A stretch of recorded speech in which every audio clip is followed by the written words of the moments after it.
Hi guys, I've got something new to talk to you about today, and that is cards which may not actually exist.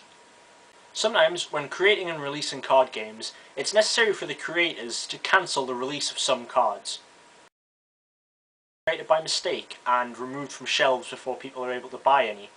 Occasionally, rumours of cards' existence can come up positive, such as with the pre-release Raichu, which was finally officially revealed in 2007, putting an end to almost 8 years of mystery surrounding the card. But today I'd like to talk about some other Pokemon cards which are still shrouded in mystery. The first card I would like to talk about is Prerelease Clefable. Now, everyone knows Prerelease Clefable exists. It's quite a common card considering all things, and it's relatively easy to obtain one. However, when Pojo.com were putting together their price guide, they listed Prerelease Clefables with not only the standard green stamp, but also red, blue and yellow stamps.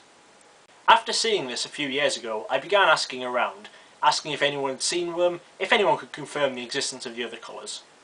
I was told by many people, yes, they definitely exist. My friend definitely has one. I saw one a few years ago. They're definitely out there. I've seen all of them. So next, I said if anyone is able to come up with any of these cards, I would pay them a very fair price in order to obtain them. Suddenly, no one had seen one anymore. Everyone is still claiming to have seen one in the past, or has a friend whose brother definitely owns one, but no one has ever been able to come up with proof that the cards actually exist. Because of my frustration with these cards, I went to the one man who would know for definite, Mike Boozer, aka Dark Master Trainer Mike, a very high up employee at Wizards of the Coast at the time that they released the Pokemon card game.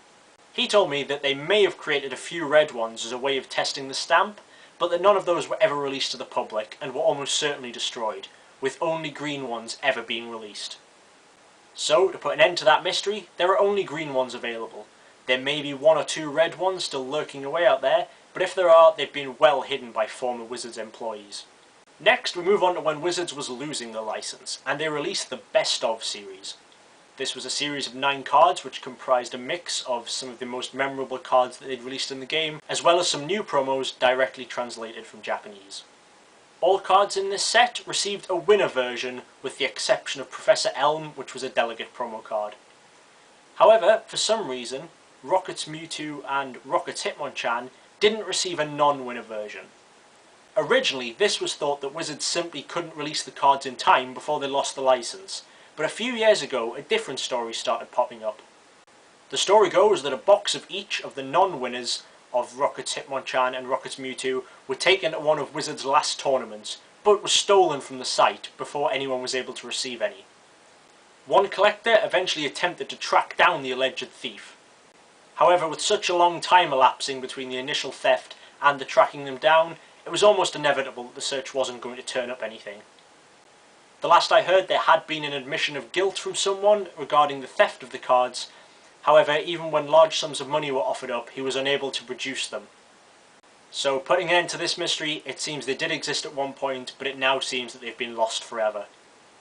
Jumping on forward quite a few years now into the English Diamond and Pearl promo run. And we are looking at the cards DP54 and DP55. The English Diamond and Pearl set ran up to DP56, with 2 of the last promos being released in tins.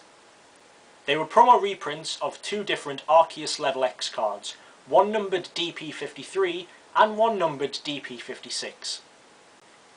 Shortly afterwards, English promo cards made the move into the HGSS promo series, which left many people wondering what happened to DP54 and 55. Were they ever released? The answer soon came out as both yes and no. Yes, they were released. No, they were never released in English. For some reason, these cards were released in French only. They are reprints of Beginning Door and Ultimate Zone from the Platinum Arceus set.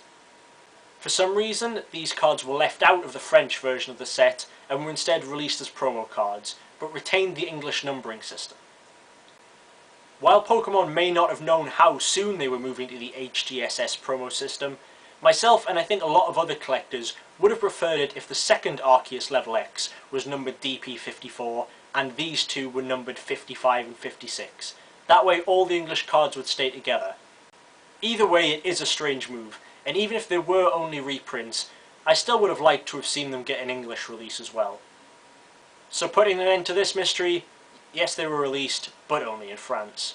Now to move on to some Japanese promos. The first promos that I would like to talk about, which are shrouded in mystery, were related to the Daisuke Club's action point system. For those of you who don't know, in Japan, members of the Daisuke Club could earn points by going to tournaments and other events.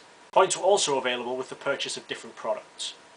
When players reached a certain number of points, they would be gifted a promo card.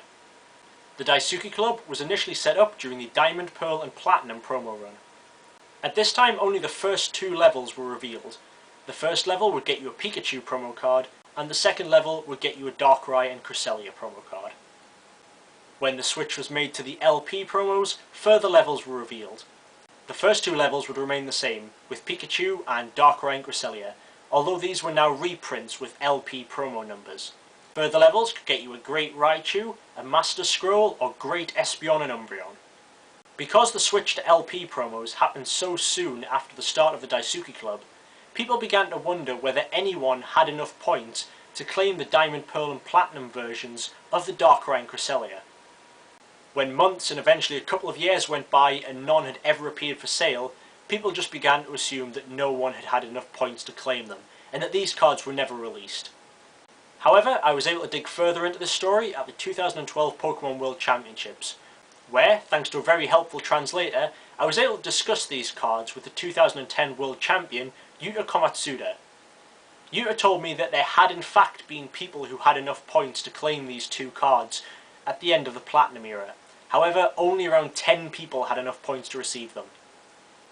So, with only around 10 copies of the cards floating around, these could easily be some of the rarest Japanese cards out there. Although if any ever come up for sale, the value may not reach so high due to the fact that they have been reprinted. The last cards I would like to talk about are the Japanese black and white promos, numbers 25 to 31. Shortly before the 2011 World Championship qualifiers in Japan, images appeared of the two event promos, Emolga and Drudigan, black and white promos 25 and 26. These cards were planned to be given out to people who qualified for the tournament. Unfortunately, shortly before the tournaments were due to be held, Japan was hit by the devastating earthquake and tsunami.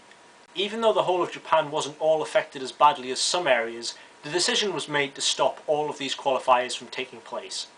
As the events were unheld, the Emolga and Drudigan weren't given out. There was also a further gap in the promo set of 5 more cards which didn't appear. A little while later, the official Japanese website put up their database of cards, which included the black and white promos 28 to 31. It was revealed that these would have been Grass, Water, Psychic and Metal energies, given out as prizes for side events at the World Championship qualifiers. This left only promo number 27 unaccounted for. It is thought this would have been the card given to the highest finishers that year, the equivalent of the Wonder Platinum or Master's Key from previous years. While it is understandable that none of these cards have been released since, it would still have been nice to see what number 27 would have looked like, as if previous years were anything to go by, the card would probably have had some amazing artwork. To close the mystery on this one, they have never been released and almost certainly never will be. I hope you guys enjoyed this video, and if you had any questions about those cards, I hope this has answered them. If not, you can always leave me a comment or email me at djgigabyte@live.co.uk if you need any more information. Please subscribe if you'd like to see more of my videos in the future, and let me know in the comments if there are any particular cards you would like to see featured in future videos. Thanks for watching, and I will see you guys next time.